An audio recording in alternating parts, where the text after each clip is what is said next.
Layer 1. Start. 5 bricks. Put it in place.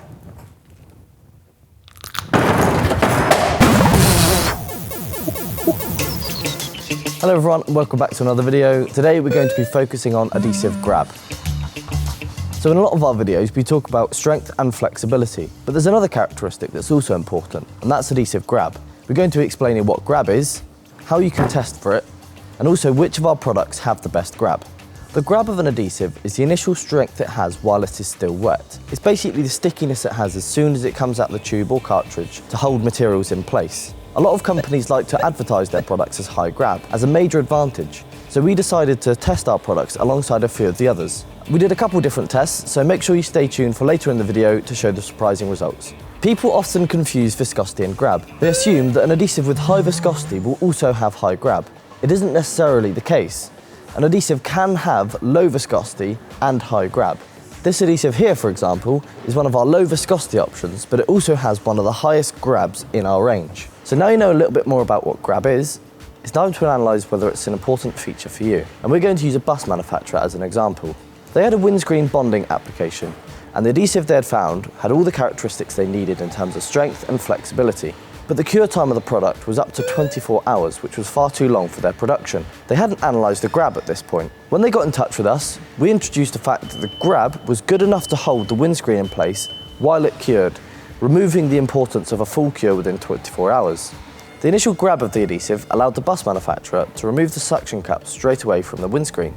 Previously, the company had to use suction cups or clamps or mechanical fixings to ensure the adhesive reached enough strength for it to be moved. This upgrade in adhesive allowed them to save time, money and resources. How is grab calculated? Unlike strength and flexibility, there aren't a great deal of standardised tests for adhesive grab. So when we're developing our products, we have a couple of internal tests we like to use. One of the tests is by using steel tabs. If the steel tab slumps more than 2 mm in 2 minutes, it's a failure. Between 1 to 2 mm, it's a pass. If an adhesive fails with 4 tabs, we remove a tab and see if it can pass with the 3, and so on and so on. Another test we like to do at the lab is a bit more scientific. The test uses 2 L-shaped steel tabs, which are then put in a pull tester machine. Glue is applied and the tabs are pushed together to a maximum bond thickness of 2 mm. The tabs are then pulled in the pull tester. The result gives a Newton score of how much maximum force it requires to pull the 2 tabs together. In a slightly less scientific but a much more visually appealing test, we like to use the brick test when we're demonstrating grab to our customers. We get the brick, we apply a bead of glue and we stick a brick together, and the adhesive that can hold the most amount of bricks is the winner. So for our brick test, we're going to be using from our 061, we're going to put it on the bricks and see how many it can hold.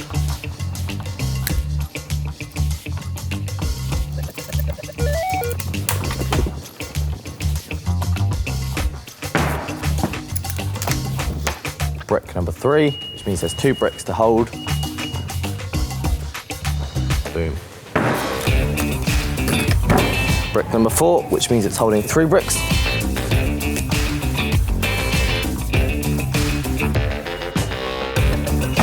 Pass. It's now got 4 bricks underneath. Let's see if it can hold it.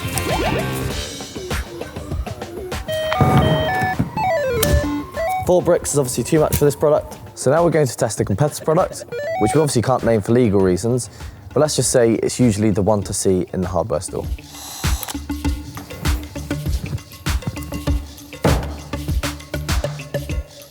One brick is able to hold well.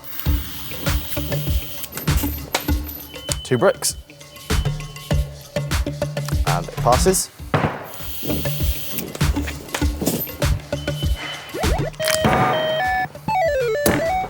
And with the 3rd brick, it fails. So now we're going to test the adhesive that the bus manufacturer used for their windscreen bonding application. We've already started with 6 bricks because in the earlier test that we did, it was able to hold much more than some of the other products we've tested earlier. I'm going to have to get up on a raised platform because the bricks are so high, and we apply the product with an electric gun.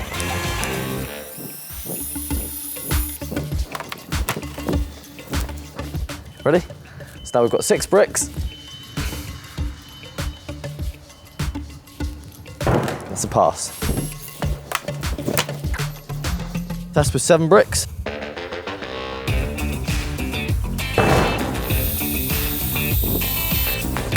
So now we're testing the 8th brick.